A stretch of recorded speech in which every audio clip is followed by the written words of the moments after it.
Pares mga kapuso, ang paborito ng bayan. O, kasi nga ngayong umaga, bibisitahin natin. Walang iba kundi si Diwata. Oh yes, hindi lang to basta bisita ha, dahil may pa-house tour pa tayo sa naimpundar niyang bahay. Sama-sama po natin libutin yan kasama si Chef JR.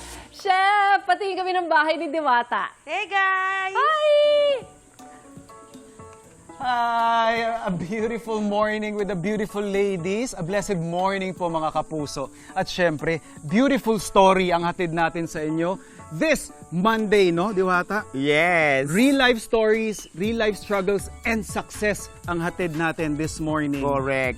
Ayan, nandito po kami ngayon sa General Trias para nga po ipakita sa inyo ang kanyang naipundar na. Sabi niyong bahay, hindi. Compound yung naipundar niya. Ilang square meters ba to?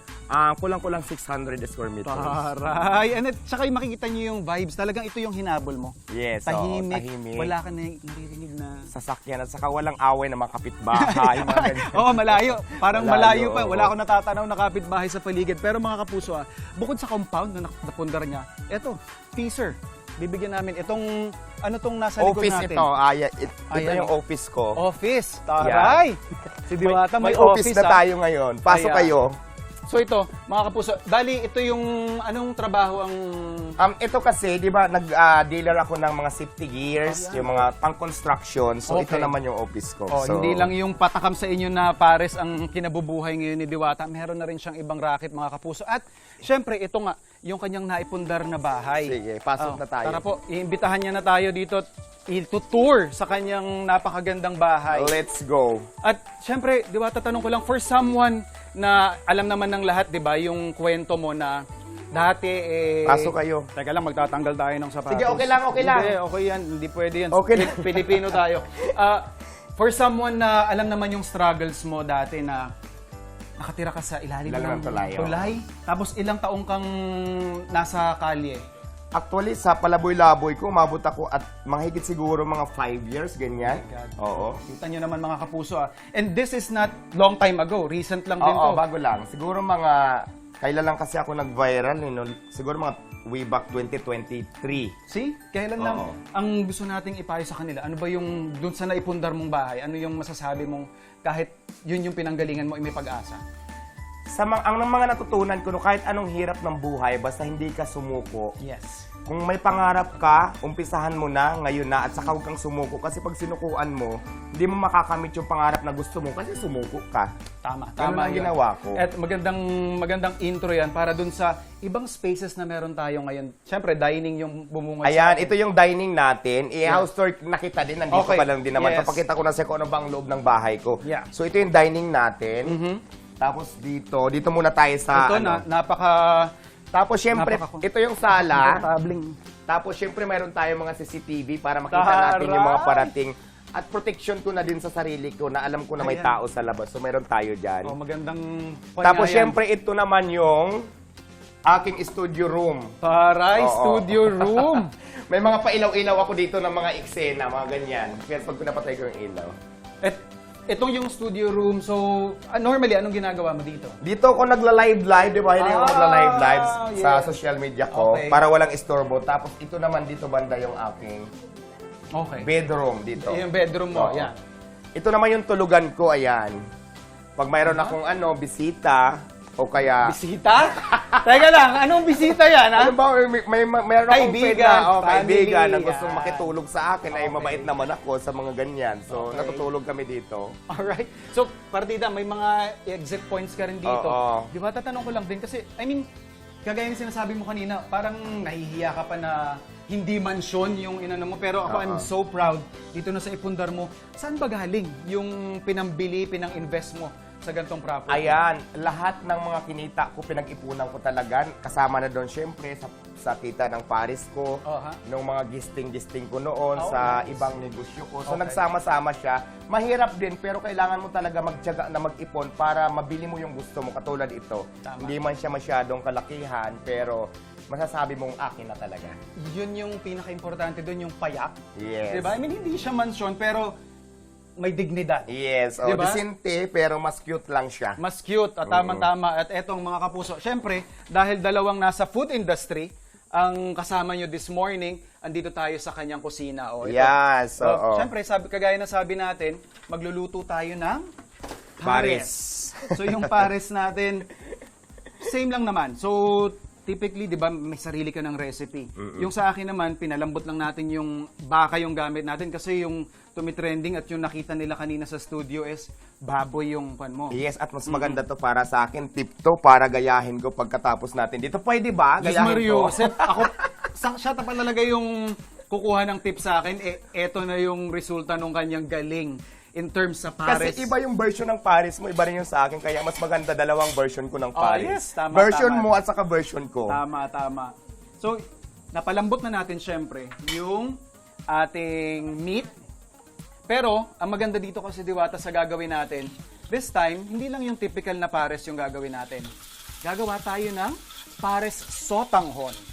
Ay, oo, kakaiba. Kakaiba. So, I mean, in a way kasi yung noodles na ginagamit, di ba? Minsan pares at saka yung Mami yung oo. gamit. So, imbis na yun yung noodles na gagamitin natin, Sotanghon. Sotanghon naman. Parang mas masarap nga yan. Yes. And then, ito habang pinag-uusapan naman natin, puro good vibes, di ba? Recently, Yes. nakita natin sa social media post ni Diwata, mga kapuso, na naabot niya ang 1.7 million followers. May pa-cake pa kayo dyan, ha? Yes, so nakakatuwa kasi 'di ba dati kasi nung maraming bashers, so marami din nag-unfollow pero natutuwa ako, natatouch ako dahil nga nagbalikan na sila ngayon. So ayun.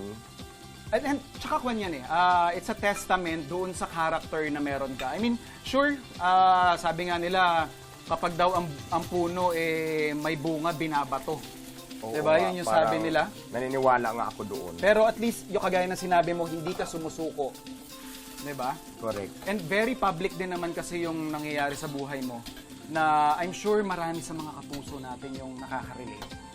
Paano pag yung sila naman may pinagdadaan ng mga struggles, ano masasabi mo sa kanila? Yun nga, ang masasabi ko lang pagka ganun talaga siguro ang tao, kakibat yung problema. Pero huwag kayong susuko. Yan lagi sinasabi ko. Ang problema, kakibat talaga yung pagbuhay tayo. Pero huwag kang susuko. Ituloy mo lang kasi lahat naman ng problema may solusyon. Pero anong klaseng mindset ang meron ka kapag kinukuyog ka ng mga bashers mo? Hindi, parang siguro syempre hindi naman lahat ng Pilipino may 1.7 million followers. Kumbaga sa kanila, paano yung pag sila na dinudumog naman ng problema? Anong type of mindset ba yung para malampasan yung mga ganyang... Ako kasi, as long as sabi ko na wala akong ginagawang masama, lumalaban Yun. ako ng patas. Yes. So, didma na lang siguro sa mga negative na tao. Para hindi ka ma-stress. Kung bago wag mo silang intindihan, isipin mo na lang, gumagawa ka ng tama at mabuti. Yes. Hindi ka na may merwisyo at nakakatulong ka sa kapwa. Focus ka dun sa Focus tama ka mong sa ginagawa. tamang ginagawa. Ang keyword dyan gusto kong i-emphasize is yung tamang ginagawa. Yes, oo, Yes. ganon. Say what you have kay Diwata, pero kagaya ng sinabi niya, lumalaban siya ng patas. Kaya naman tayo dito sa Unang Hirit, we celebrate your success. And alam mo naman na kasabay ng mga followers mo na milyon-milyon, hindi lang sa social media platforms, sa totoong buhay, nag-cheer para sa'yo. Ayan, maraming salamat. So yun, nilagyan na natin yung ating sotanghon. Tinimplahan din natin siya ng konting oyster sauce. Lalagay lang tayo ng fried garlic para lang mas malasa pa siya. Yan. Ang bango, mukhang Bango masarap diba? na siya. And then syempre, just to thicken, depende kung gusto ninyo ng medyo mas makapal yung sauce nyo dyan, lalagyan natin siya ng slurry or cornstarch, tsaka tubig na nakanaw natin. And then we will just let that simmer for a few minutes. And then, after nyan, nakapuso at syempre, nakaka-pressure to Expert ng Paris yung pagsisilbihan ko this morning. Pero iba. Ibang version, ano? Oo, iba naman yung version mo. Parang gusto kong gayahin. Ay, parang ang Diyos ko po. sarap. I'm sure pag gumawa ka ng sarili mong version, mas masarap pa. Siguradong pang-trending na naman, Diwata, para sa iyo yan.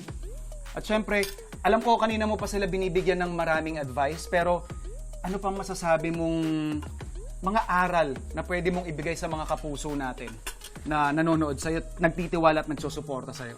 Ayan, sa lahat ng mga sumusuporta sa akin hanggang ngayon, gusto ko lang muna silang pasalamatan. Yung advice ko naman, basta yun lang lagi, paulit-ulit yung sasabi natin. Basta wala kang ginagawang masama, alam mong tama, ituloy mo lang yung pangarap mo.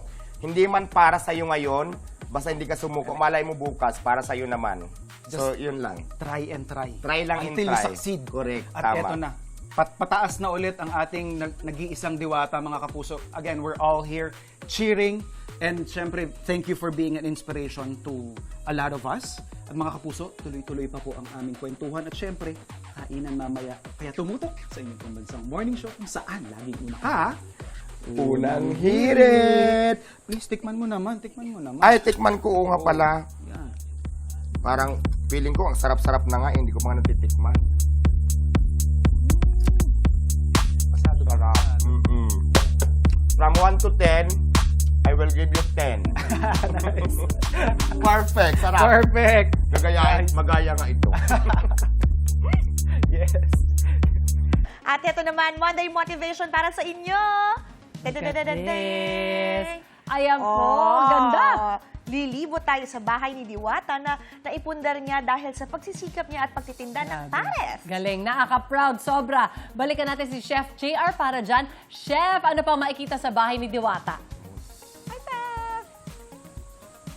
Oh, Hi, maaura Ma'am si Diwata. Suzy, Shaira, blessed morning. Oh, bukod sa aura ng ating nag-iisang diwata, tama ka dyan. Eh syempre, may mga nook pa tayong hindi nabibisita dito sa kanyang bahay. At eto, tara, samahan Tara. nyo kami ulit dito sa kanyang Pasok tayo. humble abode para mapakita sa atin. Kasi alam naman natin, trending at talaga namang pinipilahan ang kanyang pares. Pero ano yung papakita mo sa amin? Ayan, gusto ko lang ipakita. Siyempre, proud ako dahil nung Ayan, mga nakaraan, mayroon ako mga award. Ayan, Ayan. ito. Mga World Class Excellence Awards, So, mga ganyan. Saan mo nakuha yan? Nakuha ko to sa My Heritage Hotel. Ano yung award na para saan yung award na yan? Basta World Class Award siya. Ayan, nakalagay. Dahil sa paggawa mo ba ng content ito? Oo, sa mga ganyan, yung naging social media tayo. Sa marami akong award, nasira na ngayong iba. Yung tanong ko sa mga siyempre lahat ng mga kapuso natin, marami sa mga kapuso natin ang nasa paggawa na rin ng content ngayon. Yes. Ano yung mapapayo mo sa kanila para tuloy-tuloy yung karera na ito? Basta kung ngayon hindi ka pa masyadong nakikilala sa social media, ano lang, kung content creator yung gusto mo, post ka lang ng post ng video Okay. hanggang sa makilala ka. Paano naman, siyempre, alam naman, again, this is very public, paano mo naman ma-handle kapag bashers na yung pinag-uusapan? Ay, pag bashers, huwag nyo masyadong intindihin. Okay. Kung bashers lang, kasi wala naman yung maidudulot siya na maganda. So, doon ka lang sa mga positive na bagay. Positive. Focus on the positive, mga Yes. kapuso. Siyempre, in a way, kaya nga sinasabi rin, di ba, maganda rin naman na may konting bashers kang... Oo, kasi Diba? may supporters, may bashers, di ba? Para at least meron silang Pero kwentuhan the lagi way you sa page handle mo. it is what's important. At mga kapuso, yung isa pa sa mga lugar na hindi napasilip sa atin, pero very important kay Diwata, ano yun? Yes, ito na nga, ipapasilip ko sa inyo ang CR ko ngayon. Kasi dati kung naliligo ako, nasa tulay pa ako, tatalon lang ako doon sa ilog. Ngayon naman iba na, pag naliligo ako, may CR na ako, papakita ko sa inyo. Ayan Mga kapuso, yes, it's very simple. Yan, simple Pero- lang, pero mayroon akong shower, mayroon akong kung gusto ko ng malamig or mainit, so mayroon dito. At saka maayos naman siya, malinis. So, Yun ang pinaka-important. Ayan. Hindi mo na kailangan tumalon sa ilog hindi ko para na kailangan maligo. Correct, oo, tama. Mayroon na tayong sariling CR. Tama, very good. I mean, very simple, but pinapakita lang natin mga kapuso na kahit yung mga simpleng bagay, when we appreciate it, talagang doon nagkakaroon ng tunay na value. And speaking of value, ngayon kasi kanina pinapakita natin, lagi naman natin sinasabi na yung pares mo talaga yung nagdala sa'yo, pero ngayon, nagda-diversify ka na. Yes, so Oh. actually, para sa hindi nakakaalam, mayroon naman talaga akong ibang negosyo pa pinagkakitaan ko bukod doon sa pares ko. Katulad ngayon, meron akong pinapagawa na nabili ko din. Okay. So ang plano ko doon, gagawin ko naman Diwata Salon or Oy. barbershop. Why So, not? at syempre, meron pa akong ibang pinagkakitaan. Kasi nga, sabi ko yung Paris, kahit doon na lang sa mga tao ko yun, kahit wala na akong kitain. Basta ang importante, makapagpasahod ako, makatulong ako doon sa mga taong umaasa din sa akin.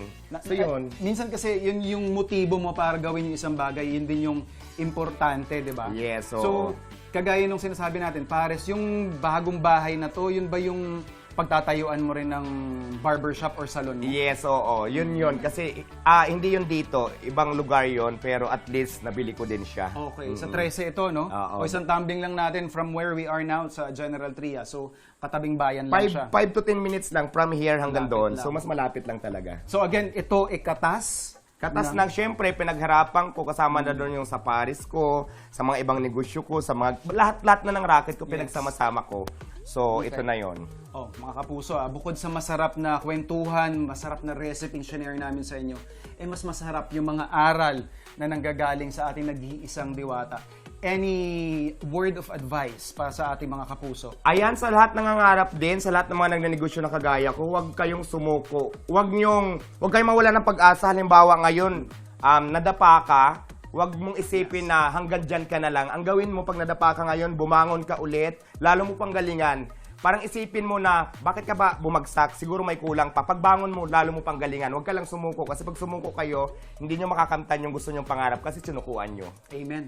Napakaganda. Napakaganda. Nakakapagpalakas ng loob. At ayan mga kapuso, mga solid food adventure, mga solid na kwentuhan at inspirational stories. Laging tumutok sa inyo pong bansang morning show kung saan laging una ka. Unang hirit! Nice. Ikaw, hindi ka pa nakasubscribe sa GMA Public Affairs YouTube channel? Bakit? Mag-subscribe ka na, dali na, para laging una ka sa mga latest kwento at balita. I-follow mo na rin ang official social media pages ng Unang Hirit. Salamat, Kapuso.